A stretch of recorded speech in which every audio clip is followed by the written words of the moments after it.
All right, we'll call the Plan Commission meeting to order. Okay. Good evening. Evening.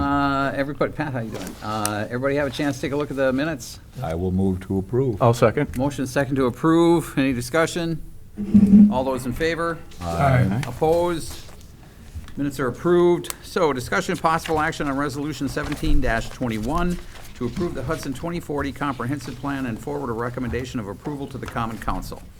Mr. Mayor, just before we start, can I just add, at the last meeting, I requested that we talk about the sign ordinance. I know this is a special meeting to talk just about the comprehensive plan, but can that be on the next agenda, Sure. please? Just broadly? Broadly, Okay. thank you.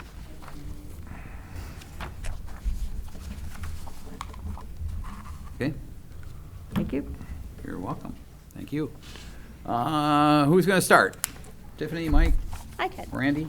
I can. So the comp plan is finally in its final draft stage. At the Planning Commission meeting on August 17th, you all, I believe, were in attendance at that one where Bria Grace from SEH gave a presentation about the comp plan. Since then, we have hosted a public meeting for people to come to an open house here, actually, at the fire hall, where they could look around at the different boards that we had set up and kind of give their feedback and comments on the future land use map and all the transportation sections, housing sections, and things like that. So in your packets, I did provide you a printout of the open house summary for you all to review and look through. And But- 25 people, and that's it, huh? Yeah. Is that typical for you guys, out of these open houses for a comprehensive plan? When we attended large events like the Hot Air Affair, we had a rotating crowd that would come through, not heavy, but steady. It depended on standalones like this. No, our attendance was poor. And just on an overall basis, we had trouble with getting people to participate and interject from day one.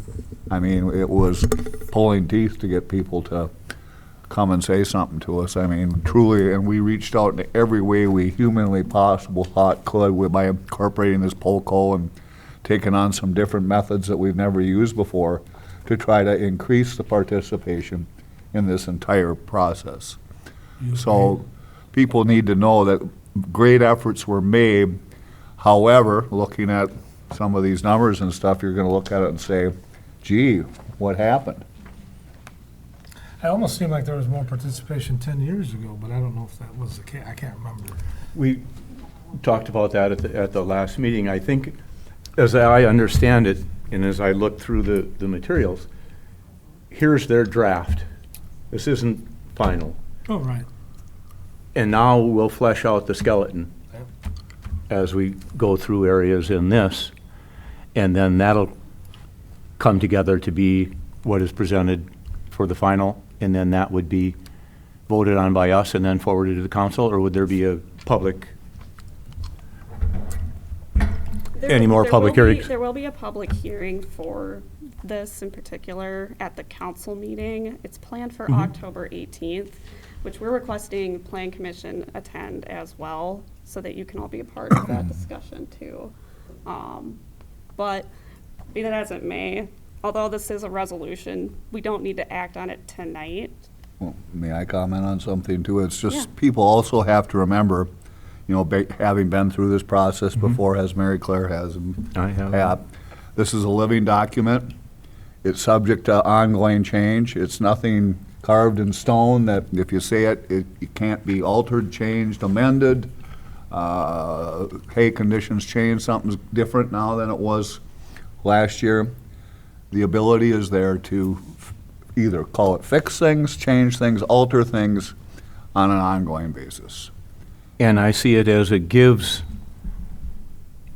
the planning department and city staff some guidance to go with and something to fall back upon as here's the way the city wants it to be, not letting it just happen. And I'll use as an example of that, when they came before us to put a auto body shop on the Carmichael, on the Atwood Yeah, property. Excuse me, nothing against you, Denny, and that would never have made it past Denny Darnold before, because he had enough history and experience to put that down, but something like that going in that neighborhood, we shouldn't really have, if our staff had something to stand on, saying here's what is in our plan and here's the way we want that to go, I think we're giving them the tools to get through the next 10 years as well as we just got through the last 10 and 20. I see it as our job to keep Hudson nice for the people who already live here. And, I think staff has done a really good job on that all the way through. And let's please remember Hudson was a lot smaller town 10 years ago too, Yeah. but in a tremendous growing, I think we were 9,000 people back then, 8 to 9. And so we were still acting like the little old Hudson that I grew up in when I was a kid. And I kid you not, and I say that really with fond remembrances and Hudson. And witnesses. And what a cool place to be, and being, still living here obviously, and I've got white hair now. I still want to live here, and it's a nice place, and we've got a gem here that it's ours to keep and make better, or it's ours to destroy and make go downhill. And there isn't one person in this room, I don't think, that wants it to go backwards and not make things nicer, better for all. Now, as in all political situations, there's people tug on each other. I can't answer that today, but the intent is to make, Hudson can't lose its charm. We've got other examples around us of cities that have done other things, and what's been interesting about that is it showed us that here's what they've done, and how did it work, and do we want to do that? Do we want to mimic that? And I could name some names, but I'm not going to right now, but we've looked at all of that too, and people like our quaint downtown, let's face it. Hudson's actually 2 cities. Hudson's not one. The downtown is one, and we've identified that in our speaking and everything that we've done here. They're treated differently. As a business community, though, we've really tried hard to stay away from splitting Right. the 2 destinations. Right. We're Hudson, one community, and if we don't come together as one community, that will be an issue. Well, there you go. That's why I say nothing's carved in stone. But anyway, they offer different amenities. Let's say it. Let me rephrase it. We don't want the downtown to look like up here. Correct. We have the river, we have the charm, we have the parks. Yeah, I'm not saying that we distinguish between them in that way, but that we want to try and we don't want it to turn into the Mall of America. So let me. What are we going to say Can when, we walk through the plan tonight, or what's the plan tonight? The plan tonight was just to have you guys kind of provide feedback on what you reviewed from the plan so Yep. far. So if you have comments, feel free. I was gonna ask Pat, though, if he feels like the plan addresses the downtown feel. I don't, Mary Claire's going to have a far better experience to call upon to really give feedback on that. I haven't been on Main Street now. Well, and- I mean the new plan Yeah. itself. Does that address the downtown design and? So can we walk through kind of the 9.8.1 Planning District, Historic Downtown District? I would be interested in, I don't know if other commission members are interested, I would be interested walking through the land use, the Appendix A. And housing? Yep, so that land use Appendix A, I don't know if we can pull it up on a screen because it wasn't in the plan, or. What page in particular are you looking at? Well, the land use, it wasn't in the packet, so it's Appendix A. It's way in the back, Randy. So it's also in the packet that Tiffany handed out with Right, but today's those are meeting. still small maps. Is it possible to pull it up on the screen so we can get a better visual of Yeah. what the plan is? Way back, Randy, way back. I got this all back. Big Get fat out. All I got is all entities. Should be at the podium for right behind you. Starts with page 9 of So section maybe that 20. existing map, page 9 in that packet that Tiffany handed out, or, Page 9 of 12. I mean, in the big document, they're just very small kind of thumbnail maps. 9.3 land, existing land use, or just all? I don't know where we are. I mean, because there's been a lot of discussion, about, is downtown commercial gonna move further north, more into the residential area? I apologize, I can't tell from these maps what that looks like. That's a good question, and Frank would be right with you, asking about spot zoning and jumping, and we would Same thing. we are not in favor of spot zoning.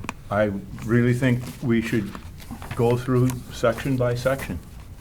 So I don't mean to And- jump ahead to that section No, if we but- want to start at the beginning. But, no, I'm saying you pick any one to start with, but just, I think all of them have good things in it and overlooks in it that need to, I think, get delved into a little bit deeper. All right, why don't we let Bria drive? Perfect. Let me get the map up here first. Mr. Mayor, I might invite you to move one spot over. I love being in this. I know you do. I know you love being in the spotlight, but I might invite you to just move one chair over, or, You yeah. got it up here, too. Oh, okay. Yeah.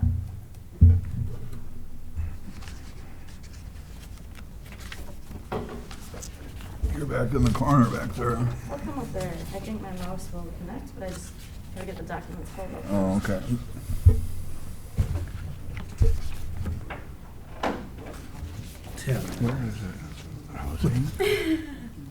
Talk like an auctioneer. You got one, too. You're looking at Mike. Huh? Mr. Mayor, you were on the Met Council for a considerable period of time, were you not? No, I was not on the Met Council. Oh, I thought you were, okay. The county board. Okay. My dad was. Mhm. Oh, really? The one thing I didn't, while we're waiting for this to come up, they're still thinking the gravel pit as the hub on the other side As the hub? for mass transit, not on this side of the Oh, river, yeah, but on yeah. that side? Side of the I-4. Yeah. You mean Samstone Yeah. property? Yeah, Wow. The north side, up further than Sunstone, the gravel pit itself. yeah, the Semstone Properties is where Okay. I've always, for the last 10, 15 years, it's Yeah. because they don't want the expense of crossing the river. Well, Yeah. another bridge. Yeah, may need it. Would not be, that'd be another 20-year fight. Oh, yeah. All right, so I think, hearing the feedback, which we appreciate, I think what I would propose talking through here is, I want to talk a little bit about public participation, then we can talk about land use, and then maybe we circle back to chapters 1, 2, 3, and the rest of them. Does that make sense? Unless you want to talk about public Yeah. participation, then start with chapter 1, 2 chronologically. I think we covered participation. Okay. Yeah. Well, I want to make one point, if I could. In the overview document, I see that you have it in front of you. Page 8 has the different engagement activities that we did and the number of responses. So it really was a mix of in-person engagement, online mapping, surveys, and other surveys. Not to get so far off the statistical trail though, but these are probably all the same respondents. Not necessarily. No. Because some were in person, I was surprised the number of people that connected in via Facebook. So we advertised these on the city's Facebook account, and there were a lot of followers from that. So I don't think that they're all the same. Good.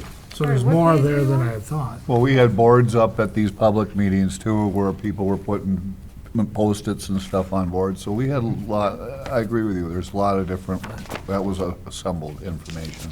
Yeah. Okay, so that's Page just a brief 10. overview. Somebody said eight.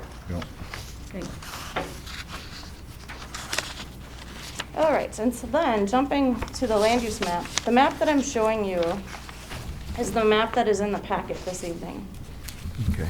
It's the map dated September 2021. It's different than the Appendix A map, which is July 21.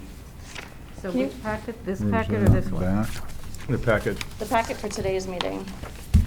So it's what was attached to the that agenda. has the agenda on the top? Executive summary. Okay, yeah, The- right here, This one? this one, Okay, that's what I think. agenda, yeah. Yeah. So it's, we'll look at the online, we'll look at the map that's up here, that'll just be 93. easier. There was one change that we made, I think it was just one made to this map, and that was following the online survey that we have going on. So there was a gentleman that responded and said the area off of Wisconsin Avenue and Knollwood, probably not saying that right. 7th Street Water Tower. Yeah, okay. There was So there a was- development supposedly going through there. No, that's I a think this is a little cemetery. different. There was 3 parcels that were identified as institutional, adjacent to the cemetery, Mhm. and they are residential properties. So we made that change. Two of Otherwise, them are already built on, aren't they? Yeah, all of They're them are, built on. Yeah, all yeah, of yeah. them are. All of them, yeah. yeah, it was Yeah. just wrong on the map. So Mhm. that was updated. When we had the open house plus the online survey comments, there are a couple additional mapping changes that are recommended, and those were in your packet tonight. So just kind of cleaning some things up as to what actually is developed compared to what the future recommended map is. Just a reminder, this is not the zoning map. This map is intended to make the recommendations for how things should be in 20 years. So when a rezoning comes up, this is the map that you'll reference to say, does this make sense with the bigger picture? So, yeah, generally we want to avoid spot zoning and have clusters of land uses. This map, we did start with we started with the currently adopted future land use map, so the one that was adopted in 2009, making recommendations for 2030. So now we're projecting out to 2040. Specifically looking at the downtown area, we're making a recommendation to change one of the parcels in here. I forget which one it Here's is. the medium density one, the next one. This the one, Yeah. to single-family residential. So Just do tying. you have any streets just for reference points? Yep. Which one is So this it? is just north of Elm, I think. South of Elm. Yeah. It's Elm is the cutoff. So there's not recommendations to extend the business district north or east from what's already there. The boundary stayed the same for the downtown planning Okay. district. Okay, so the 2 pink little things right there? The map hasn't changed, but we can change it if we want. Is that what you're saying? Did I hear that correctly? Yeah, this Yeah. is the draft, and so. No, I'm just trying to find out where we're at now in relationship to it, so I can understand what I'm looking at. Yeah, And this that was is- one thing we heard a lot of in the survey feedback, the other things. Don't encroach downtown further north, And the east residential. into residential. Mm-hmm. It's good where it's at. So, we took that into account and said, well, let's keep it the same boundary as it was in Great. 2009. So that meaning like along First Street, so does that mean that there wouldn't be more commercial past, Orange Street. Andy, yeah. Correct, unless Okay. unless this group and ultimately council wanted to amend the master right, but plan. it's not in this, okay. Correct. Yeah, it's recommended to be single and two-family residential north of Elm, Okay. with the exception of a small commercial piece here. That's already developed. Okay. What happens to property where we say we approved a project, and I'll be blunt about it, the one right behind Nick's Repair, and now the plans are not to go ahead with that? I don't know how many people know that, but that's not gonna happen. And they were gonna build 17-unit apartment building, Now, that's not gonna, because we approved it, does that still leave the zoning in place for them to do it? Or after 2 years, does that, So I mean, that- I'm not that saying one- what to do here, I'm just Sure. asking a question. That one specifically didn't require a rezoning or a land use plan amendment. It was already zoned B3, which would allow for that. So Okay. that didn't change anything in this map. Okay. But changes like that come up, I mean, is that something that we have to, I mean, because it's, it was a health issue is really what it was, but it changed the outcome of the property. Right. The other one would be the old First National Bank Gagnon property all the way to Walnut. Correct? That's going to change in the next 10 years. Oh, yeah. Big time. Well, if we can't change the rules to the game once the game has started, I don't think on the people who, No. if we don't have something restricting something going there or specifying what can't or whatever, I don't think it's right if somebody comes before us with a proposal to do what's approved by the plan, and now we're reacting to it, wanting to take it away, Saying no. saying no. I think the burden's on us to try and look forward to give those kinds of directions to carry us forward. I agree. There was one at one time that storefronts and buildings downtown were supposed to stay old-looking. They had to come to Gerard? the city to get exterior approvals, and they were to look like an old river town. That drifted away. Well, aren't those all pending? Or are they gone? No, I'm saying on what we have. Right. I agree. Yeah, and so we have those big hunks around that are the last to be developed around town. How do we want to see that go? That's a good question. Market economy is going to drive a lot of it, but, what are the people in Hudson What guidance? 10 can we years give- from now are going to go, oh, God, I'm glad they didn't wreck that, or they What didn't. guidance can we give future developers as to Yeah. what to do? Yep, You guys are kind of contradicting your first statement of this is a living, breathing, changing I know, document. I know. we can change it, yes, but to change it after, well, I'll use as an example, because it's the First National Bank building. Right now, just about anything could go there with only the restrictions that pertain to the Wild and Scenic River Act. And the B3 zoning district. Yeah. The overlay that we had Mark Putman Yep. put together. Okay. Yep.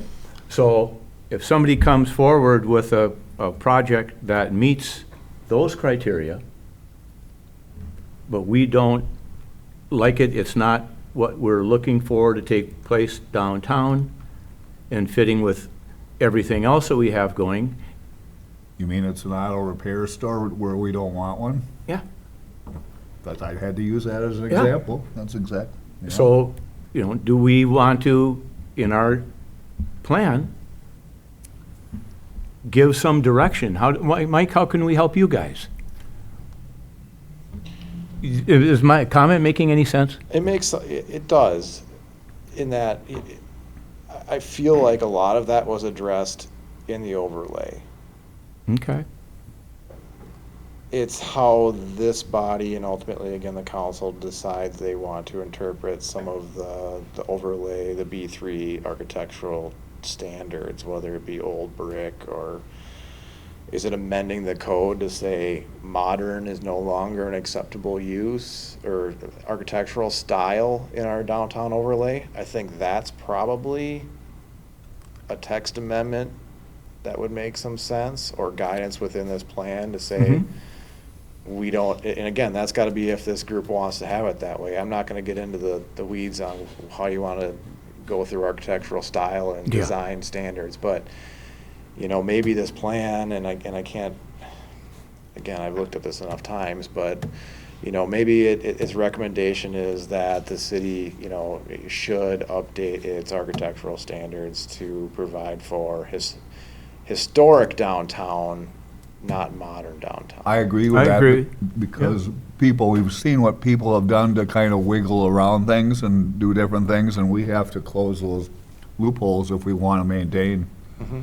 Well, we know that whole city block where Jeff Johnson was with the body shop, Yeah. down to Lloyd's, Yeah. is going to change.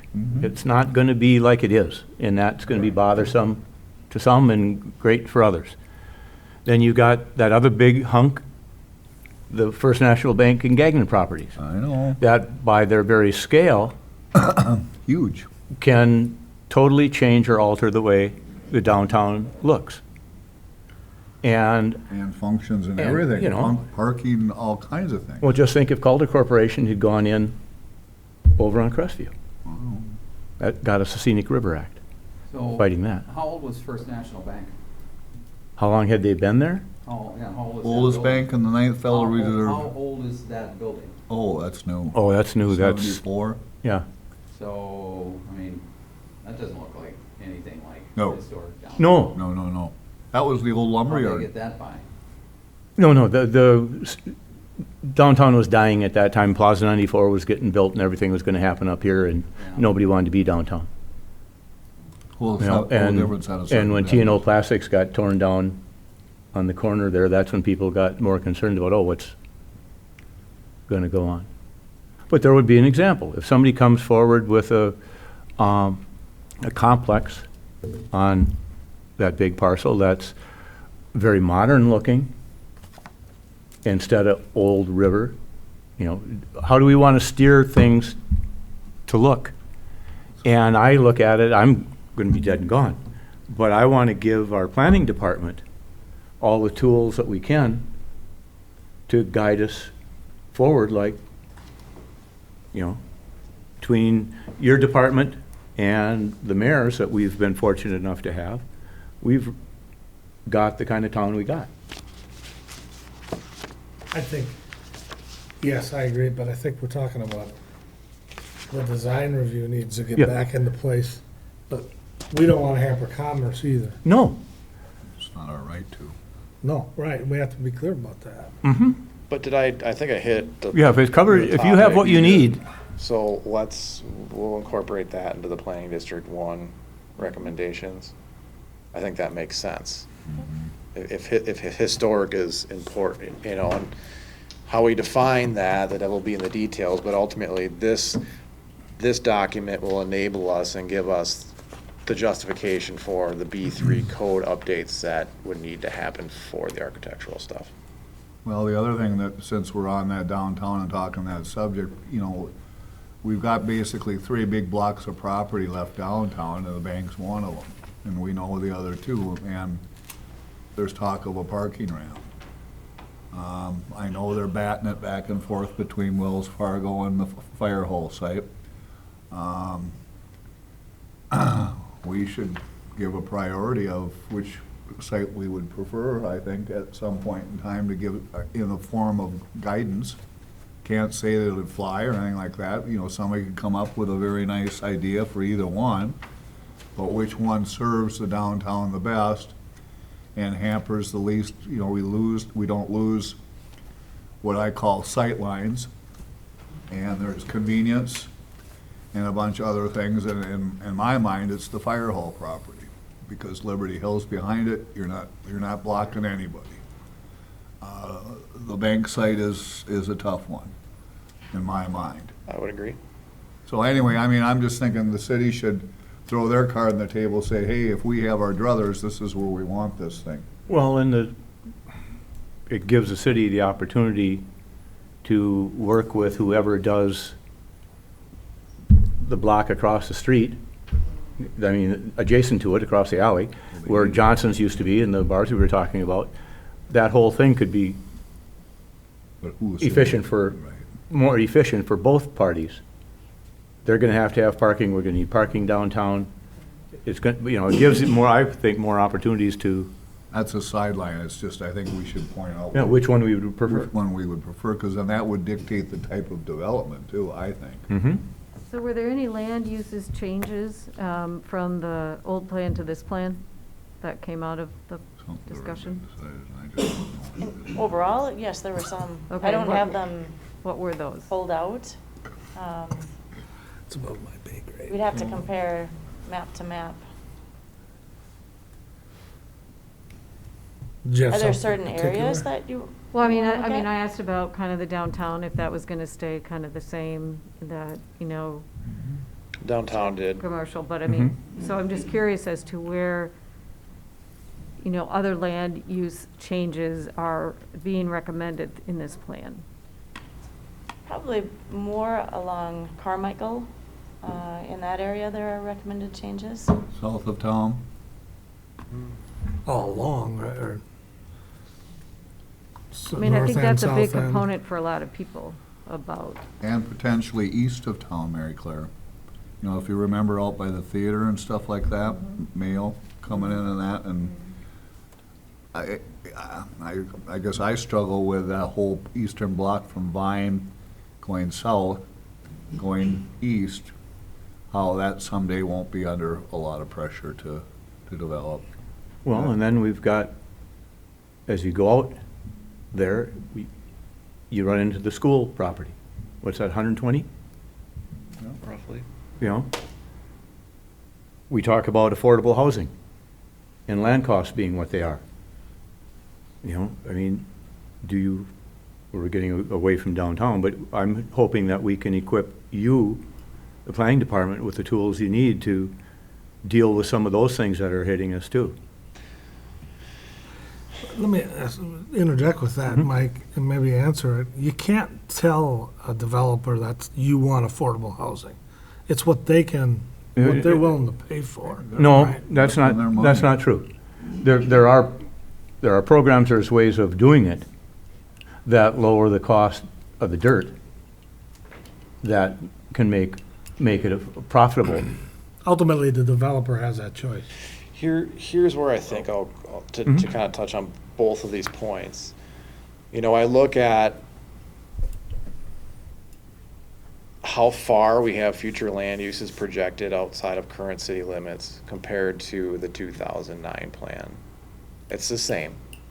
We didn't identify, with future land uses, properties any further out than what was in that 2009 plan. Now, if you look at the 2009 plan and then look at the annexations since 2009, I mean, really, it's Atwood, Lee, FCC, Hudson Physicians, and Foster's. That would be, the 5 or so. I look at this plan and I look at all of the kind of, this rural subdivision, single family stuff. We're pretty well hemmed in. Totally.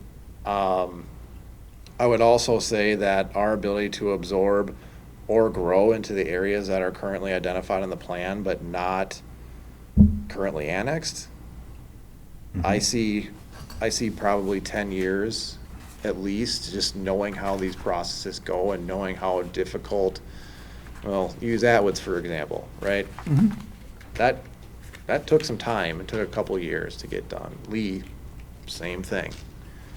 I don't see a ton of land area growth of municipal boundaries. I mean, you look at our city limits currently, we're smaller in land size than New Richmond, than River Falls. Just the size of our city proper. I think we have room to grow. We did add in, obviously, we need to expand our business park at some point. We weren't going to identify those specifically on the land use plan. I don't think they need to be, because we'll look at, they'll look at acquiring property potentially, or the city will, to expand our business park. And that's an important thing. That St. Croix Business Park has been wildly successful. But outside of that, I don't see a lot of growth areas necessarily that maybe we need to address in this plan, unless we wanted to identify more. I want to comment on Pat's comment about the school property affordable housing. They had a great article in the St. Paul paper here about 3 weeks ago, and it was talking about that subject in St. Paul, affordable housing for, and everybody wants it. And so they were interviewing a realtor, and he says, how do we get affordable housing here? He says, first thing you gotta do is, he says, you gotta go talk to your government and get them to reduce their fees for everything that they charge and they do. He says, the difference in cost for permitting between Minnesota and Wisconsin, Hudson, for example, same house, dollar price, is $40,000 difference. He says, you want us to rent it out or build it cheaper? You got, we're gonna do it to make money. Oh, yeah, they have to. So you have to, then the We don't need it for government, practice. basically what it comes down to is the government has to take a hit if we want to have subsidized housing. The contractor's not gonna, the owner's not gonna, why should he? He'd just say, I'm not gonna do it, I'll go somewhere else. Well, that was my point. Or there's tax credits, There's- there's yeah. things like that. Right. that- There's I ways get it, but- of doing it that can accomplish, the fact that now you can have a police officer on our police force be able to afford to live in Hudson, right? Or a teacher be able to live in Hudson. We want that. That's gonna only get exacerbated as we go more into the future. I think that's the number one issue, sorry, No, go ahead. that we've heard as a council and will continue to hear is affordable housing. Yeah. And we gotta find a way in. But what I was getting at was exactly what you just said. We can't force. No, but we can say developer to over do here. it. we can Otherwise, s- they'll take their shovel and go to Richmond. Whatever they Yeah, gotta do. but they can go to Richmond. The land will still be here and we can still do something with it in the future. You still gotta have somebody to build it. But we have Well, to be user-friendly. And how we strike that balance is what we need to find. Yeah. But I think our role in that is one of, if you try and say, stop, you can't do that, it'll just run you over. But if we say, over here, We got no more you over can, years. well, that's what I'm saying, we don't, if that's gonna be an issue over the next 10 years to the city, of how do we have a housing that's affordable for people to live here, I want to make sure that what we're doing in our plan leaves our city staff with the right tools to keep Hudson nice for the people who already live here. Is the only other way I can think of saying it. We're caught in a bear trap. We won't be able to move on here unless. Yeah. I hear you. I share Yep. your feelings. I'll shut up. No, as will I, but I mean, we need to accomplish that somehow. I guess is the parting words on that. I don't know what we can do to make those Sure. points be strong and known. Sure. Yeah. If I may, I want to share some key points from the housing element, the housing chapter. So, in the next 10 years, to What page are accommodate, you on? the housing chapter starts Chapter on. 3. Chapter 3, yep. Thank you. You're welcome. So as the increase in population is projected, 4,000 people. yeah, so we're looking at, I think it was 130 new housing units per year. The land use chapter, so kind of jumping ahead, it identifies some where, platting is up as compared to 2011, 2012, some of those years. So we're on the increase there. But during the planning process, we completed a market study. And that market study took a look at the demographics in Hudson. And there is an older age demographic here. And it's anticipated in the market study that the older demographic will be moving out of single-family residences and moving more into condos or other multifamily type developments. But that single-family homes over there going on the market, and they're moving over here to live. It's not organic growth out of the city of Hudson generating that market. Sure. It's totally being driven by the overall metroplex of the Twin Cities. And our growth is, we've had the numbers we've had only because we've had the land to fill it up.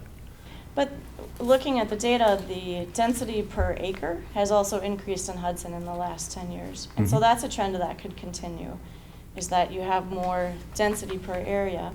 So considering additional dwelling units, granny flats, allowing things like that, that's something that you could look at. What'd you say, granny flats? Mhm. So having a residential unit Mm-hmm. behind the house, above the garage, something like that. You get them over in Liberty. You know, that's a way to increase density and provide a different option than single-family residential. The market study says that that's attractive for that older age group, but also for the younger professionals too. That the millennials are not willing to buy their first home until much later in life. So that's a way that you can provide some more affordable housing is through that.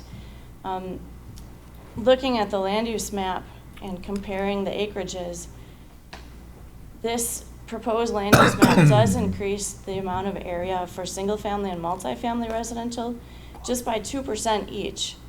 The decrease comes for commercial land uses, so there's less area for commercial land use, more area for industrial. But our land area as a percentage of the total for residential is increasing. So it's through those redevelopment, infill development, that you can provide more dwelling units or area for more dwelling units. And partnerships, public-private partnerships for housing, using tax credits, using TIF districts, and just a variety of tools is the way to reach those additional housing units. So I just wanted to share some of those takeaways that the data presented to us as we looked through it. Well, you talk about density, you go to the golf course, that's dense. Those houses are right next to each other, and I'm assuming the big elephant in the room that everybody wants to talk about is the red brick out there. What's the density out there gonna be? I mean, they wanted to jam how many houses out there? We shouldn't do that. I think we should have 2-acre lots and keep it rural, something like that. And that's what they're telling us, even in here. People will buy it. Yeah, I think we should master plan all the way out to Cove Road. And all the way out to UU and 12.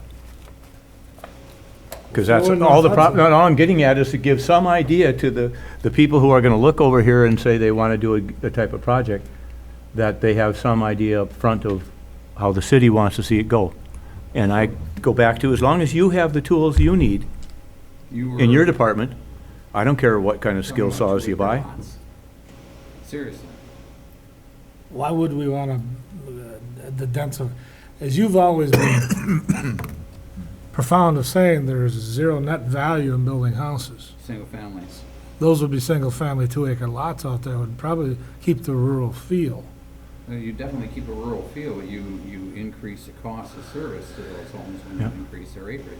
Mm-hmm. And that's the biggest thing is, what I can't remember, what's the number one for every dollar that we take in taxes, it costs us $1.09, $1.10 to provide services to those single-family houses. We don't want that So- type of growth, yeah. Well, but the problem is, so, I mean, I'm hearing two different things here. The way to be more efficient with the delivery of services is to have higher density. So, and, maybe we want that, maybe we don't, but that's what we have to keep in mind is the cost of delivery of services here. I threw And 2-acre out there as an example. Okay, but- you mean like But Town of that's Hudson. that is Like what the Town of they've Hudson with their 2 or told us. 3 acre, Is that what it is out there? yeah. St. Joe is 3. It's the next road And east they're and running west, it's by into some Lockton's serious property, problems south of and the trying school. to deliver services out there. because Are you of talking utilities or service Yeah, like public that's coming safety? in. road repair, Okay. big thing. That's you what know? they're talking You've got about, what density with they low want to have up density there. out there, it's higher cost per house to provide good quality roads. to Doesn't get that the- seem backwards? I think, but. All right, so I think that needed to be added to the conversation, is if we're gonna talk about density. Yep, I do And too. I think we should, I'm also thinking along those lines that if we want to increase density, that we give the staff the ability to, in single-price neighborhoods are dinosaurs. They know that having mixed use of duplexes and the nanny flats and things like that in neighborhoods increases the values and people like it. If you have the tools to be able to give you the flexibility to do those kinds of things and take advantage of them, Okay, so great. we've heard this, frequently now as a theme here, right? Making sure that you've got the tools, you believe you have the tools with 1 and 2 family residential could have been anything from, what, ag reserve effectively all the way up to RM what? 1. 1? RM2 is 2. RM2 would be too dense. And then it goes into the what is the market demand too, right? And then ultimately, like, whenever we consider an annexation request, as we do our research, we do our study, we have that all figured out. And then is it in the best interest of the city? Does it make sense from us from a service provision standpoint, from, you know, and then a lot of times you make the developer pay for everything, right? We do that too. So when it comes to the tools, you know, single family, you know, we do have rural residential, so that'd be separate, but in terms of density, go my density numbers for RM or for single and 2 family. I think it's up to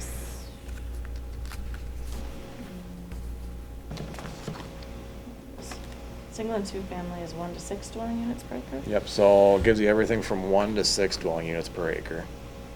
What, 1 to 6, what? Dwelling units per acre, so 1 to 6 houses per acre.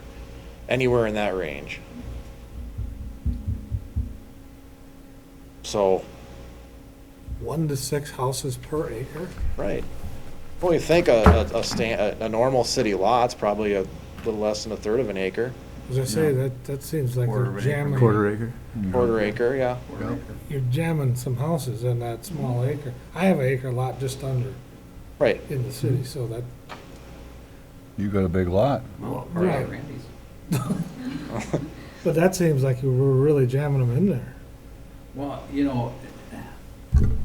I get what you're saying. And I too. don't know where this conversation's gonna go. I don't know. I I don't mean, you either. guys gotta lead this a little bit and where you wanna take this, but when you talk about Carmichael Ridge, the density there seemed to be a lot greater than what I expected it to be.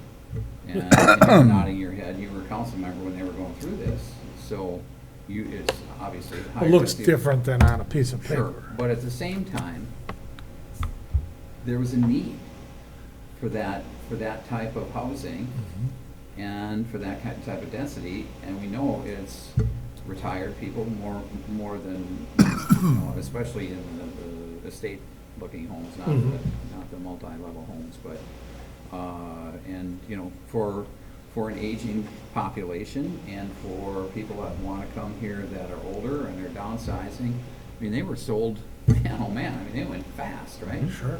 And so there was a need for that type of housing, and that development satisfied that need.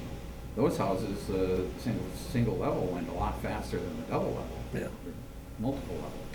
So, I mean, we have to address the demographics as well. I mean, are we providing something that is fulfilling a need? Which, you know, when we talk about the Lockney property, it's kind of a similar thing, right? And of course, that's a whole different ballgame about whether we want to proceed with that or not. Well, we're but- way ahead of the cart on that, on the Right. horses or whatever. Yeah. But I agree with you, but what does it look like out there 10 years from now? Right? And if we end up No, I know. packing them, to, you know, it just, I'm with you on that. I'm thinking out loud, and now you know how bad it is inside. Well, I would then compare it to other places existing in the city from a density standpoint, right? Is it less or more dense than, say, like Beyond Farms? Well, Is it- real quick, did I see something they wanted to put 500 some homes out there? 500? Where? Where? Out Lockney? Yeah, No. was that wrong? No. Two? No. Where did I read? Not big enough. How many were they proposing? 153. Okay, excuse me. Right. That's a lot, on 40 acres. Yeah. Maybe that's what I was going off That's of, but the max almost, you know. it's still tight. It is. Yeah. For 11 No acre, doubt. what's the acreage of 40? Well, it's 4 per acre. But you asked the question, I think it was, I don't know if 37 it was acres, rhetorical or Randy. not, but is the density higher there than Beaneman? Do you know the answer? No, it'd be less. Yeah, I would think so, yeah, but I didn't know if you, Less than Beaneman. Less dense. I guess keep in mind, there's a difference between the future land use map and the zoning map. The Right. zoning map is gonna have way more controls over the districts and the type of density. And so this is that broad brush stroke on future land use. And your Yeah. zoning districts are gonna have way more regulation about how many units per acre. Just a side note, and I'm saying this to lighten things up a little bit, maybe people won't think it's funny. The number one form of Airbnb is above the garage apartments. You're obsessed with Airbnbs. I am. Was rent out the best of anything, so I mean, I'm just bringing that up because we have some in the city, that's all. I'll stop there. So what's your goal tonight? Do you want to walk through each section and just give highlights, or do you just want people to raise questions? What are you two hoping to Yeah. gain tonight? I think if We're bogged you want down. to just raise questions. I think that's the way to go. I would just just go through it. Gotta find a density question. Can't answer that. So again, do you think you have the tools you need to be able to proceed for the next 10 years, given that what we've got now? And With our update to our zoning code, which is a recommendation in this plan, is to update our zoning code, which hasn't been touched since 1993. Yeah. As soon as we're done with this, we're gonna go to RFP to do our zoning code. Yeah. Good. That's not a cheap endeavor either. It's probably more expensive than the comp plan, but those are the tools.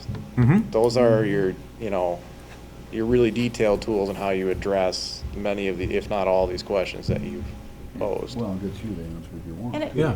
keep in mind that Then he's got what he needs.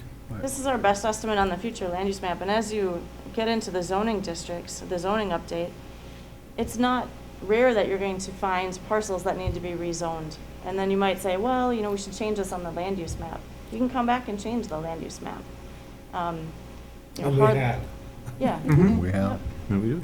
So the two, statutorily, the two have to be compatible if you're going to do any zoning or subdivision regulations. And these comp plans have to be updated every 10 years. So these are the statutory guidances that we're following and the reason that we're doing this project. Is there something specific that you keep trying to get? No, I'm just Talk- trying to see where we want this conversation to go. Do we want to go section by section, or do we want just general conversation? I mean, there's a couple key things I think that stick out a lot in this in terms of, is it the waterfront study? Is it the transportation? Is it the housing challenges? Where do you want to go? Well, I mean, if it were me, I would just kind of highlight each section, just so that everyone has a really good overview of that, but that's just me. We can do that. Yeah. Sure. In the summary, though. The not overview full- one that you did? Not the full thing, right? I mean, just kind of highlights of each You want the section. executive. Just the highlight of each chapter is what you're Yeah. looking for. Yep. I mean, what'd you learn? I mean, what were the biggest takeaways? What are the biggest kind of, okay, this is what we need to do? So, but it sounds, and I think that's a good approach to start, but it sounds like you have some specific things that you want to discuss, so I want to make sure that we get. Yeah, no, I mean, I think transportation continues to come through, the workforce housing continues to come through, maintaining the historic downtown and building upon the waterfront. And I know there's a lot of comments about a parking garage, and we've talked about that a lot. We don't know that that's the best step to move forward, but yes. I don't think there's any sense in talking about transportation until we figure the housing out. On that level, but public transportation is a whole different topic, is it correct? Yes, but even tying in with what some of the other neighboring communities are doing, Hudson is the one city that's not in some of those transportation programs and conversation, and I'm not sure why.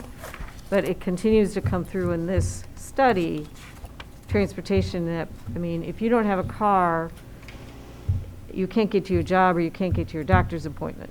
Right. And not everyone can have a car. But that's different from, Yeah, but transportation is in this plan.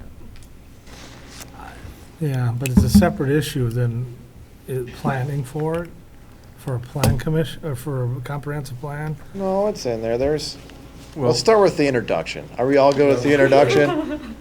Well, I'd like to change one word. We need more pictures from up on the hill. I'm thinking- On the, Stop. That's what she's talking about, transportation covers it all.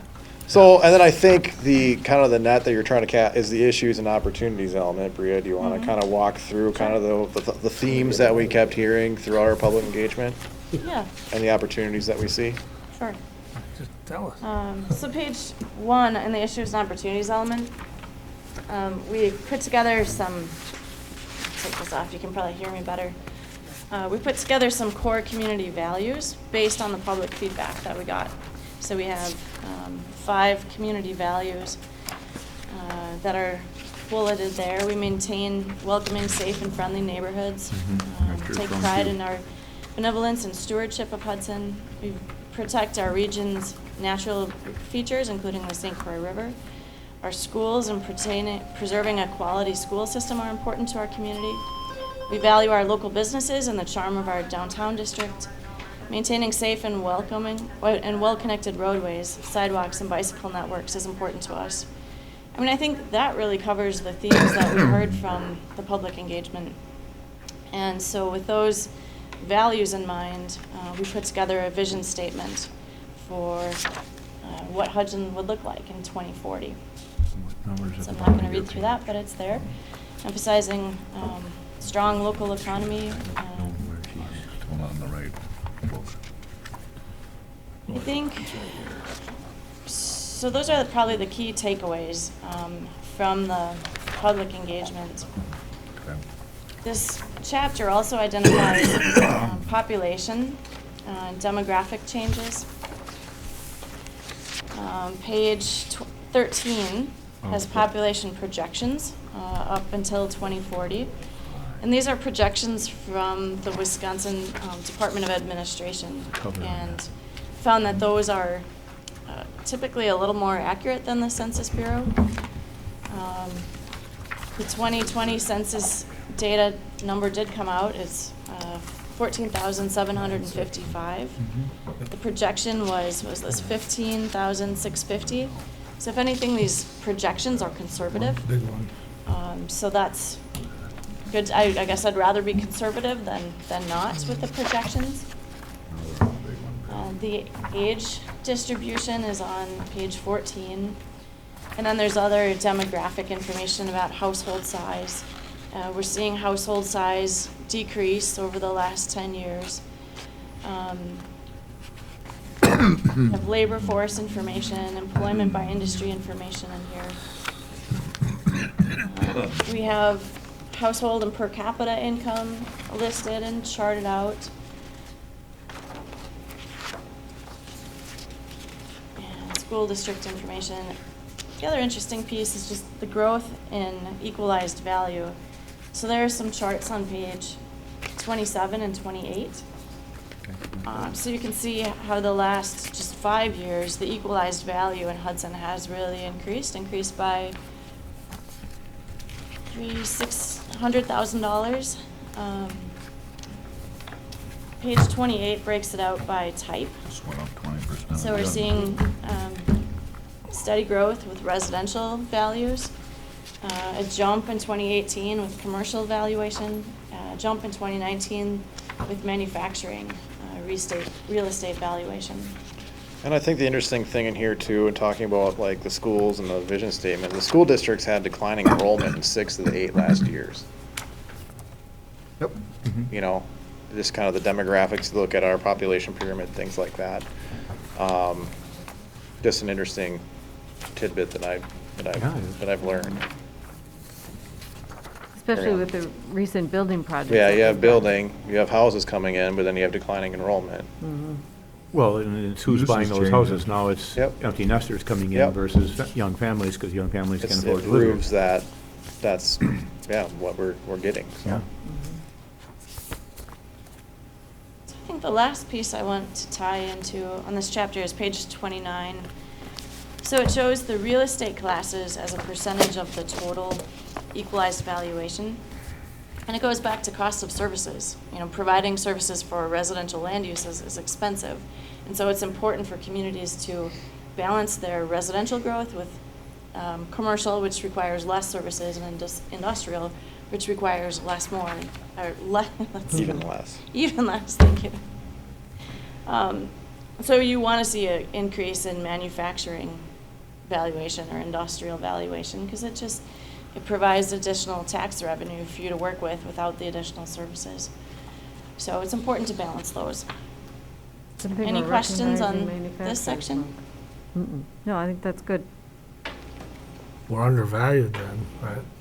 Undervalued in manufacturing, we need more. No, I think we've done that intentionally. Hudson steered away heavy manufacturing from our area, and the desire to have more office space and light duty and different types of But the thing, numbers rather don't- than, a great, like a Caterpillar plant or something like that. Do we want that here, or But the just? numbers don't pan that out. I guess this term manufacturing, this is the term from the state assessor.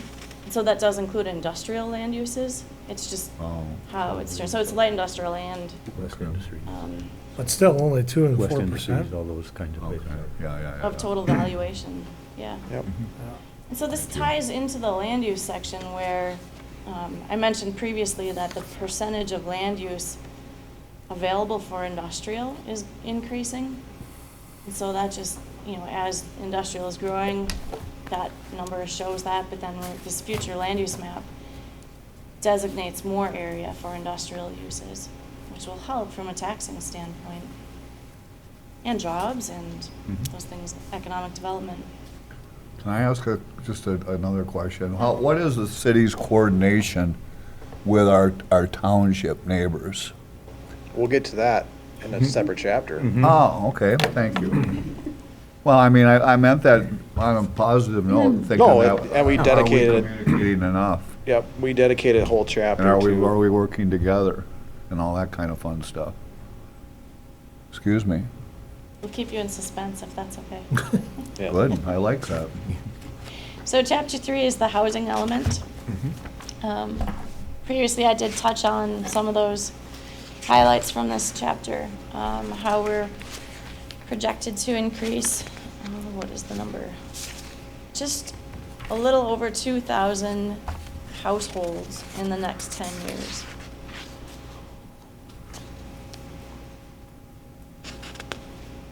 It's interesting when we pulled the data from 2019 from HUD, it's the American Census, or American Community Survey data from 2019 is available. Not all the supporting data from the 2020 census is available yet, so the 2019 American Community Survey is the most current data.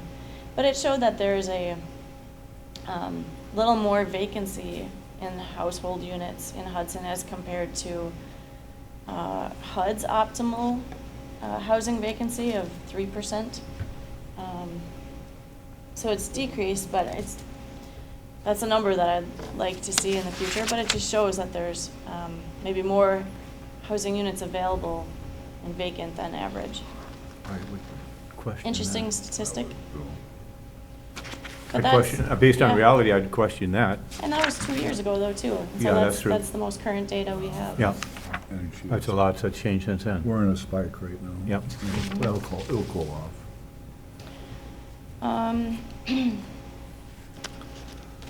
So this chapter also indicates, it has data about owner-occupied housing units versus renter-occupied.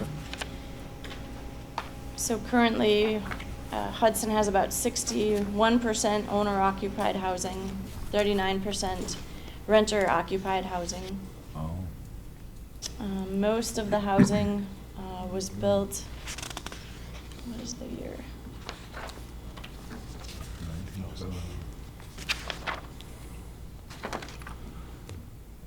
I don't have all these numbers memorized. 2000 to 2009, that was 28%, or no, sorry, yeah, 28.7% of our housing was built between 2000 and 2009. Okay. And that was the period of time where Hudson grew by 41% between 2000 and 2010. Well, Hudson was 3,000 people until early 70s. Right. And so the growth started to blow right, it really didn't start until the 80s, but, And it really took off. and that's when the whole hill was built. 2000 to 2010. Yeah, That was the, Right. Baby boomers. okay. So there is a section in here, section 3.2.4 on page 4, that talks about housing affordability. And HUD defines affordable housing as Big stack. housing that doesn't cost more than 30% of your monthly or annual income. And United Way has expanded the metrics by looking at households that are asset limited, income constrained, and employed, known as ALICE. So there's some guidance there too. But what the data is showing us that 27% of Hudson residents are paying more than 30% on owner-occupied homes with a mortgage. And those without a mortgage, 83% are paying less than 20% of their monthly household income. But flipping that to 5.5% are paying more than 30% without a mortgage. So that's less than the county average, but there definitely is a housing affordability issue here. So there's a third of our population For owner-occupied. is burdened by it. Just shy of that, yep. Renters, on the other hand, 44% are paying more than 30% of their monthly household income on rent. So for the county, it's 49%, so this is a little bit less than the county, but that's still a large number of people. Wow.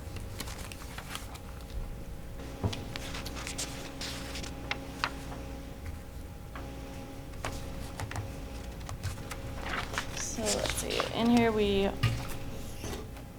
there's a section on economic growth and housing on page 8. Page 9, actually, it talks about the summary from the 2019 market analysis and how the demographics are going to show that single-family homes will be sold, older generation will shift into multifamily housing. Younger millennial type are going to look at rentals, a little bit more focused on affordable housing.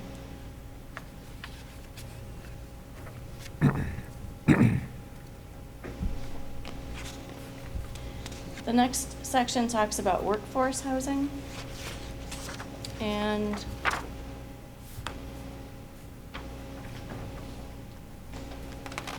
so this is where a mix of funding tools can help with public-private partnerships to provide affordable market rate housing. There are tax credits and other programs that will help with subsidized housing development. So there's information about that in here. Talk a bit about housing density in this chapter. There's other housing programs listed. And with that, maybe I'll take questions or comments on this chapter. And then there's goals and policies.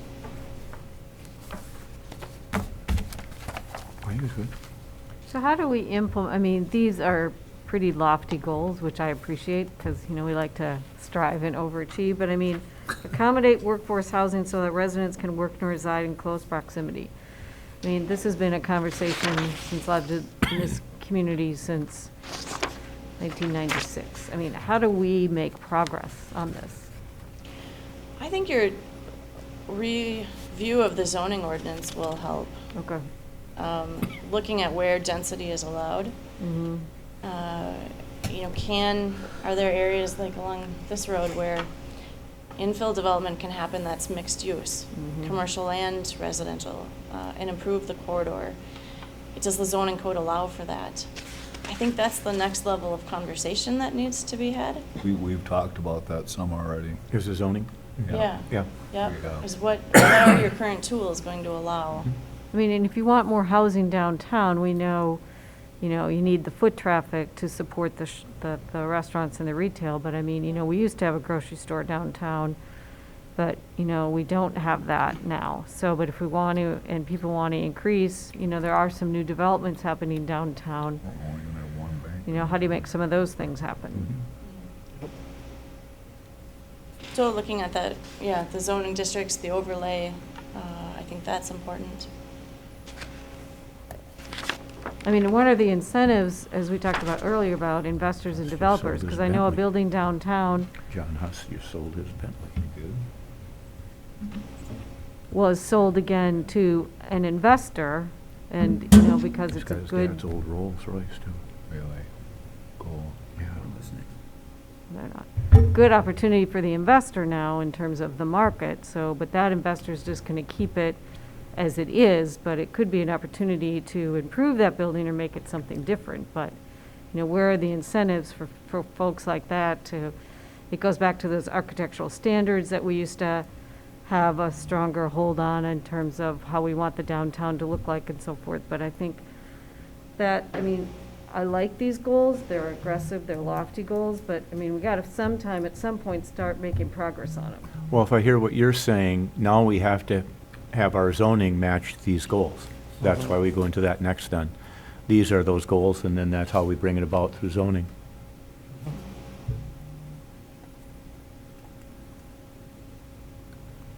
Yeah, and then there's other tools that, some of them are listed here about how to implement those housing, for downtown especially, taking away barriers or additional costs for infill development with TIF. There's some new American Rescue Plan type dollars for downtown improvements. So I think, coming in with a mix of tools, having a vision that says this is what we want to do is the first step, and then, implementing those funding programs and making sure your codes allow it, that's the next step.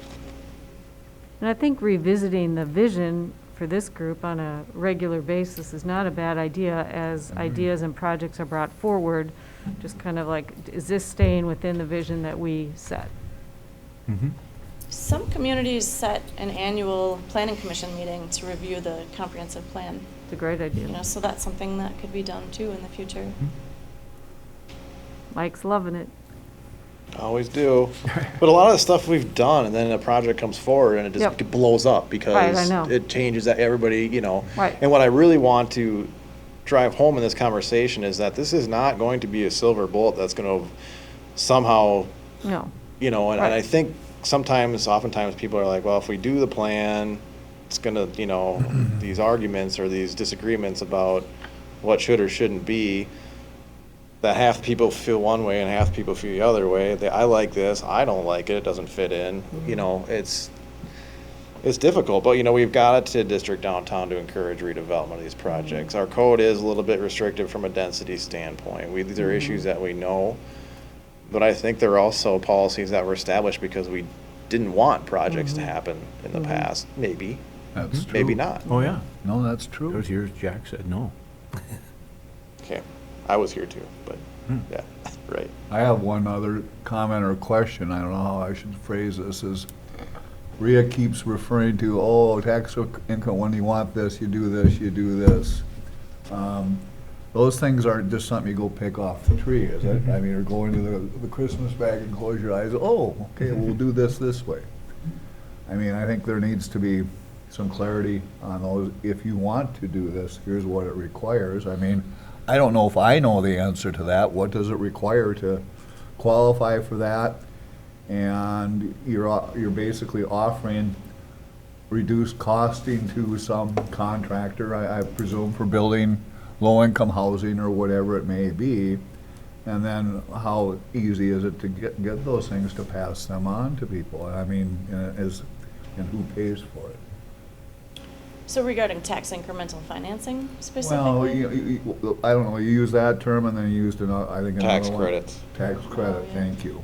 There's a lot of tax credit Section 42 housing developers that we hear from regularly. They know that system, WEDA, Wisconsin Housing and Economic Development Authority. Yes. Well, you see why I'm saying this, because, I mean, the answer just sounded too simple, the way you were saying it, and I don't think These guys those know. And it's things- not, those things don't it's happen not, that it's easily. not simple. I mean, it's a complicated process, and Thank then you. and the obvious thing, if, well, what if we, do it here? Well, no, not there. Or no, not there. I mean, we see it all the time with Not that. in my backyard. Well, there's a lot of that conversation. Right. Well, that's the point I'm trying to make. Right, and I don't know there's a silver bullet to address it other than just listening and hearing and trying to make the best projects come forward and let them stand on their own merits, and if they do, great. If they don't, they don't. Okay. But I think having the conversation about housing affordability helps. Because then when a development proposal comes forward, you're like, hey, wait, 44% of our renters are paying too much, more than 30% of their monthly income. And so then you understand the need a little bit better, and you can point to the comprehensive plan. This is why we're doing it. It has to go somewhere, and this is the most suitable, most market-driven location for it. And then taking care of the people that already live in the city. I mean, that's important to us too. Well, that should be number one priority. If you're Yep. here, you're part of the club, if you will. What's our next, what do we do now? I mean, I Transportation. hope I'm not cutting short here. Next chapter. Next chapter is transportation element. Yep. Excuse me, thank you. What'd you say about Got 10? me. I What'd you said, say what do about we 10 do now? minutes? What'd you say about 10 minutes? Okay, so transportation You know what chapter. I was thinking. Dirty dog. That's the last chapter. We have traffic counts in here, we have crash data. When we completed the survey about, so we did a couple surveys, asking people about whether or not they'd be willing to support transit with funding. People were affirmative about it and identified more, how do I say, it was a more seniors supported transit systems as compared to like a mass transit system. So that's what we saw out of the survey. We did a pretty detailed survey about the bike and pedestrian trails. This provides some high-level recommendations about pedestrian and bike facility expansions, but the bike master plan is going to go farther into that. So when that gets adopted, we have to talk about air and rail transportation. We identify the high-level recommendations from the Carmichael Road corridor. Identify what's in the Wisconsin DOT's 6-year highway improvement plan, what sorts of projects are recommended there. I guess summarizing, future infrastructure needs identified by the city include reconstruction of Carmichael with a divided 4-lane urban highway between I-94 and Vine Street with intersection and safety improvements. Reconstruction of Carmichael between Vine and Burl Oak Curve as a 2-lane undivided roadway. Reconstruction of the I-94 Exit 2 interchange at Carmichael. And there's a map in That's coming, right? 13. Plan. 2027. Page is gone. 13. On page 13, identifying the proposed I-94 exit new roadways, slip ramps. Let's We see. also recommend the reestablishment of the old slip ramp on the south side of 94. Really? Whether we get it or not, it's another story. Excuse me, are they Yep. really recommending a travel information center for I-94 from Hudson to Baldwin? WisDOT? On page 14, under Yeah, that's on the 4.2? WISC.dot 6-year plan. Yep. Almost makes sense, doesn't it?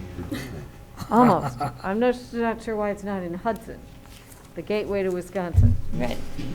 Welcome to Baldwin, welcome to Hudson. Right. So additional future needs identified, reconstruction of the 11th Street Bridge, and then implementation of the bike and pedestrian plan improvements that are being recommended.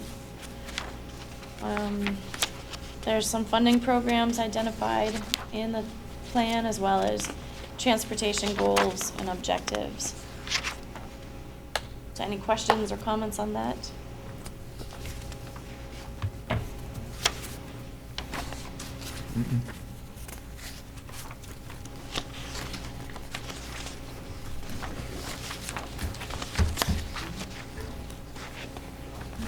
So hearing none, are we ready to move on to utilities and Easier one. community facilities?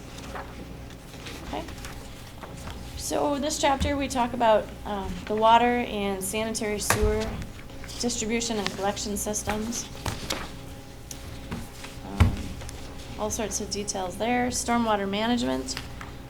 This becomes increasingly important as we are seeing more frequent high-intensity rain events. And just being able to retain water more before it causes trouble or try and do some stormwater some treatment before it goes into the St. Croix. This chapter also touches on telecommunications and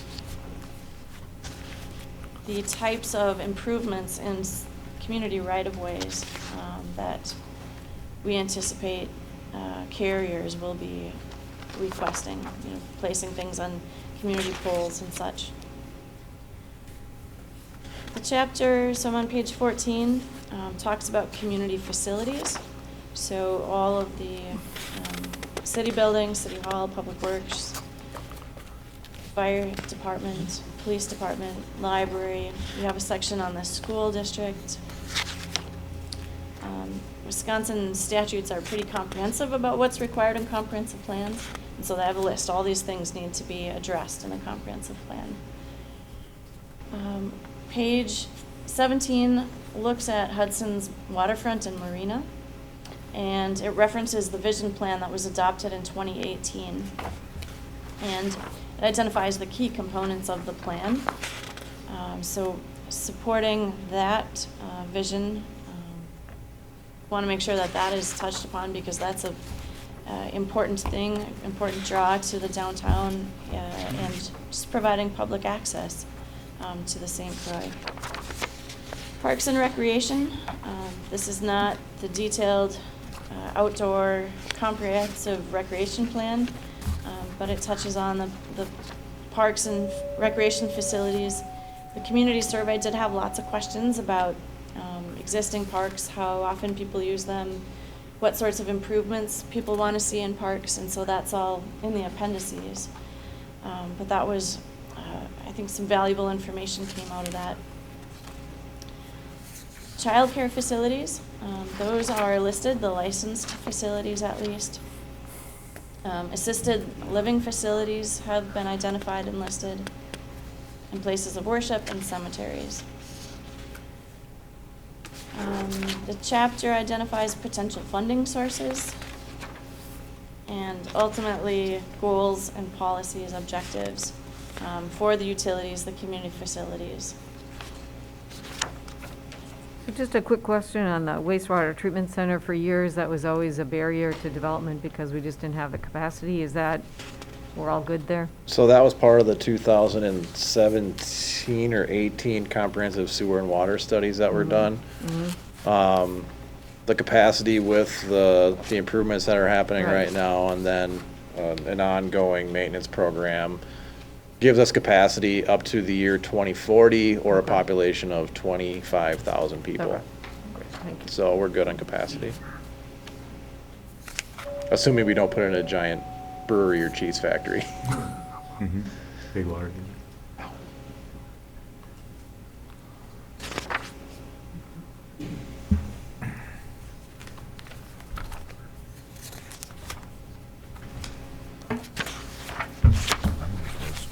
not trying to let her go.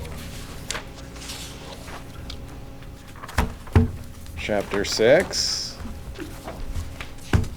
Come on, wherever you are. All right, this is agricultural, natural, and cultural resources. So not a lot of agricultural resources in the city, but again, statutes require that we at least address it in the plan. We identify the type of topography, bedrock, geology and soils, mineral resources, water resources.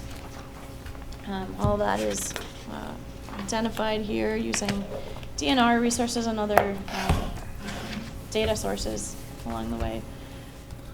We talk about shorelands in here. We do map floodplains, high-level map on page 8.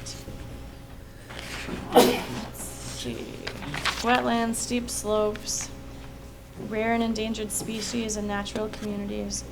So all of that is really just a lot of data gathering in the first half of this chapter. Cultural resources, excuse me. We've identified the structures that are on the national list of historic places. There are 551 listings on the state list of historic designations. And then page 11, we look at existing programs for natural and cultural resources. So including the St. Croix County All Hazards Mitigation Plan. So they have implementation recommendations that are important.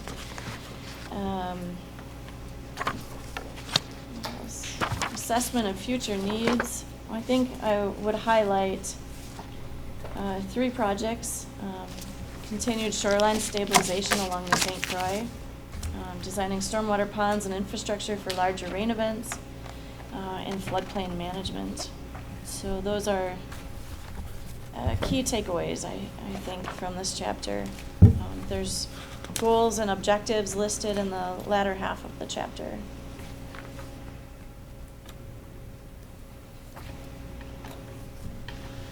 So some of those recommendations, again, come with looking at the zoning ordinance and allowing green infrastructure elements, including like grass swales, infiltration basins, bioretention facilities, native landscaping, porous pavement. So there are some techniques out there that allow stormwater to be captured and held for a longer period of time.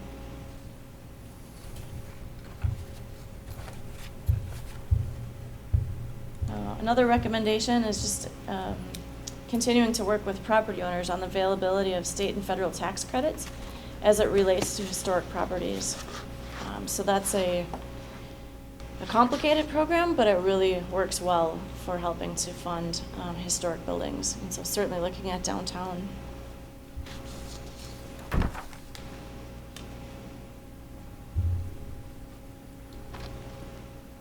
Any questions, comments on this chapter? No. Okay. We look forward to chapter 7. Economic development. So first we touch on a little bit of the background, but a lot of that is found in chapter 2, the issues and opportunities chapter. On page 2, it's identified that employment in Hudson, 22% is in the education, health, and social services industry. The second leading industry at about 17% is manufacturing. From an occupational standpoint, 41% of Hudson residents are employed in management, business, science, and arts occupations, while 21% are in sales and office occupations. So those are just the top 2 categories.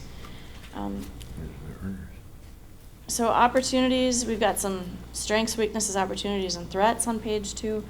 Opportunities would be housing development for workforce participants and mid-market quality, as we've been talking about. New businesses offering unique products and services. Opportunities are capturing growth from the metropolitan area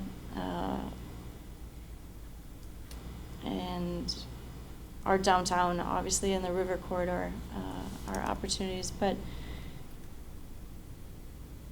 that said, it all has to be balanced, and this section doesn't do a great job of talking about that. I think other areas do. The threats are growing infrastructure improvements, needs, and costs. That helps drive up housing costs. So assessment of future needs on page 3. There's 3 main target areas. So supporting skills training that meets industry needs, communicating the skills businesses need, and 3, engaging in state and regional efforts to close the skills gap. Page 4, there's a section on entrepreneurship, how that's increasingly focused on, it's an important part of economic growth in a community. And so some of the recommendations in the plan later in talk about how to encourage that entrepreneurship, supporting skills training, foster an environment that supports that activity, maybe creating an incubator center or expanding what's here, continuing to support downtown as a unique and critical asset to the community's identity and the overall health and prosperity of the city. Encouraging commercial and industrial manufacturing that provides a benefit to the community, such as long-term employment, services to the community, and supply chain benefits. The other recommendation is to look at home occupation regulations and make sure that your current codes are allowing what you want them to allow. So some home occupations and startups, it's acceptable provided that there's no negative impact on adjacent property owners. And so typically really old zoning districts can be pretty prohibitive about home occupations. And so that's an area for economic development that can be looked at and reassessed.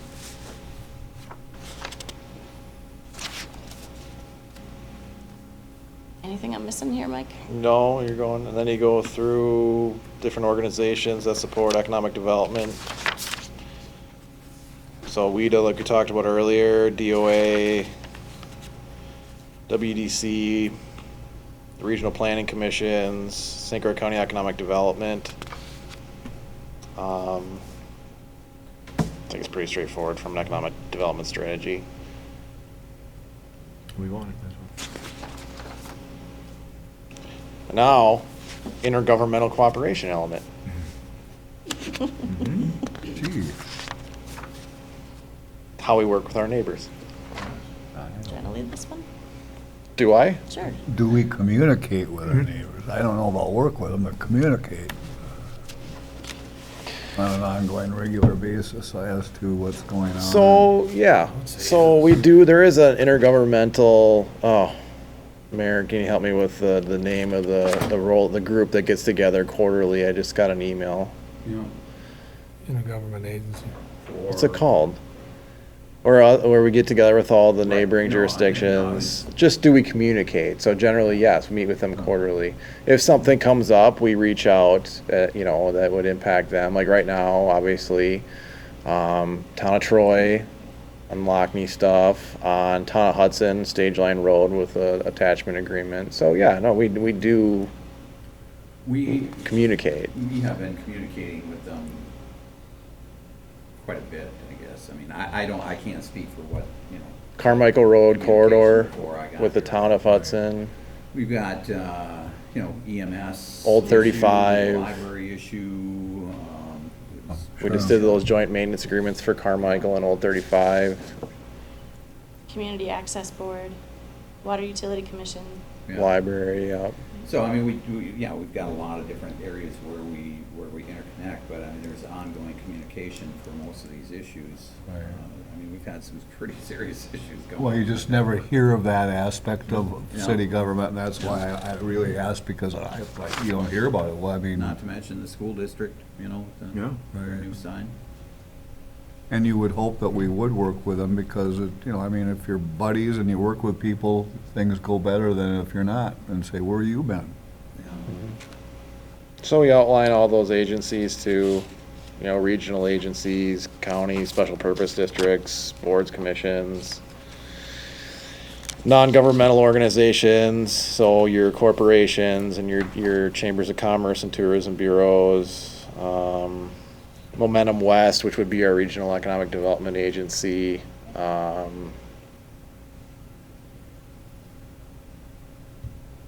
opportunities for collaboration. So we go into share how we will, we're going to share our comprehensive plan, obviously, with all of those neighboring agencies, so they know, what we're thinking. We talk about conflict resolution. We've not had to have necessarily what would you call it, a boundary agreements with our neighboring towns in the past. We've been able to handle things directly. I've been a part of several of those in other places, and that's a very challenging endeavor. We value our relationships with the towns and the villages. So I think some of the areas where that will continue is the bike and pedestrian trail expansions. Economic development initiatives, the St. Croix County hazard mitigation planning efforts, St. Croix River protection. So those are all various projects where groups from different jurisdictions and those NGOs will get together and, you know, work on a shared project. NGOs. Those acronyms. And your questions on that? Do you guys, I mean, I'm seeing a little fatigue. Do we want to get into too much more land use, or do we want to hold off on the rest of that conversation for next time? 'Cause we did talk about it quite a bit earlier. So I'd make a suggestion on land use, is, you know, you've got the map. If there's something that you'd recommend being changed, just take a look at it after the meeting. And maybe, Tiffany, you can print some 11 by 17 maps that are easier to look at, if anyone wants those. And then, instead of going through it, on page 13 of chapter 9, the land use chapter, we identified planning districts, and the planning districts are essentially the same as, well, we modified them a little bit from the previous plan, but kept the same basic outline of them. And it's more just for the purpose of, it's hard to make generalized recommendations for all of this city. You know, different areas have different characteristics in common. And so these 9 planning districts just allow us to make recommendations for that. Could we change how these districts are? Yes, that was brought up during the open house, that the road right out here, that there be a planning district for this section of the roadway. And so I've been thinking about that, and I personally don't think we need to create a planning district just for that. But I think having a corridor study done, or when you're doing your zoning code update, that's the time to look at densities, the types of uses you want to see out there. If it's mixed residential and commercial, architectural improvements, setbacks, that sort of thing. That's when you look at like a zoning overlay for this corridor. Redevelopment of the hill along 94, some of the stuff that might be a little bit in need. Yeah. Behind Target, are you referencing now, or no? No, I'm talking basically both sides, you know, Crestview and Cooley, both sides. Oh, okay. You know, how do we want to, I mean, there's just some stuff that could get Right. redeveloped and cleaned up and be made better and maybe provide some additional housing opportunities. So in the plan, the districts are the planning districts, just for goal setting and policy recommendations. Those are in here. So if recommendations are in there per district, if you have changes, maybe let Tiffany know as the point person. But I think it's all consistent with what we've been talking about. There is a map in here with the extraterritorial zoning areas and some recommendations for 4 specific areas. And then there's some goals, objectives, and policies for land use. So any other questions about land use or comments on it? Other than I think they want to take a little bit closer look at that one before our next meeting. Okay. And the last chapter is implementation. And that covers some of the things that we talked about earlier is statutorily, you have to have a comp plan, you have to update it every 10 years if you're gonna do zoning. And your comprehensive plan needs to be consistent with your zoning map. So if it's inconsistent, change the land use plan or change the zoning map. When you go through the amendment process or the adoption process, you need to have a public hearing. So that's statutorily required, and we're on track to do that, but if you have updates again. Very familiar with that. Yeah. Yeah. And then you could once a year, once every 2 years, monitor the plan, have a discussion about the comp plan and, you know, things that should be updated or goals to accomplish for the next year. Thank you for all your work on this. Yeah. Yes. You're welcome. You did do It's not an well. easy task. Next steps, Mike? We'll touch base on it again on Tuesday. Okay. And What then would you- we'll still hold the public hearing regardless on 18th. the 18th. What would you like? And if we're not ready with a recommendation by then, we're not ready. But we'll still hold a public hearing and then council will ultimately get it. I do want to get this wrapped up Yeah. by November. What would you like from us? End of Just to November. have any questions ready and anything that we want It'd be nice to even have some of them ahead of time, Yeah. so that if there is research that we need to do, to, we can actually have a good response. well, trying to speed things up. here a little bit. Exactly. Well, just have the right answers ready for you Right. Yeah. when we have to have them, so. Okay. I think, two last comments. The adoption process, so we talked about a public hearing. Planning Commission will need to approve the comprehensive plan by a resolution. So you have a draft resolution in your packet. And then it's recommended that council adopt the plan by ordinance. It just gives you better standing should there be legal challenges. So we'll provide a draft ordinance at the appropriate time for council. Great. Just curious, Mike, on the zoning plan, I mean, what's the time frame? I mean, I know you need to get through this one, but the zoning code update, I mean, is that like within the year? I mean, do you think that'll happen in 22, 23? You know, I always say for a comp plan, they always say like a year. Yep. I always say then a year and a half. Right. I mean, especially with us, with our limited staffing and things like that. Never mind this time, we got this as about 2 years, COVID. I would say on the zoning codes that I've seen, it really varies. The last one I was a part of, the Regional Planning Commission did with the city of Monroe, that went in under a year, but there wasn't a whole lot going Yeah, on. yeah. We have a lot Right, of growing pains. This one's gonna take, this one's gonna take a little bit. So I'm gonna say a year and a half, Yeah, Yeah. Yeah. okay. at least. Yeah, because you get into the details, you know, where you look at codes from enforcing it this way, or is it Right, seen right, from this right. way, and it's just, And different It's communities tough. doing different things, a lot Right, of right. larger, are getting rid of parking, requirements. right. And other communities are saying, we want more density over here, form-based codes, where I don't really care what goes on inside as long as it Right, looks right, cool. right. All of those things are, we'll have to do a very deep dive into it, and it's gonna be very involved. Right, right. Not to mention too, the zoning code, it tends to reference a lot of different sections within itself. So there's a lot of Right. moving parts involved with that. Thank you. you're welcome. It's been a Good job. pleasure working with you. Thanks, guys. Thank you.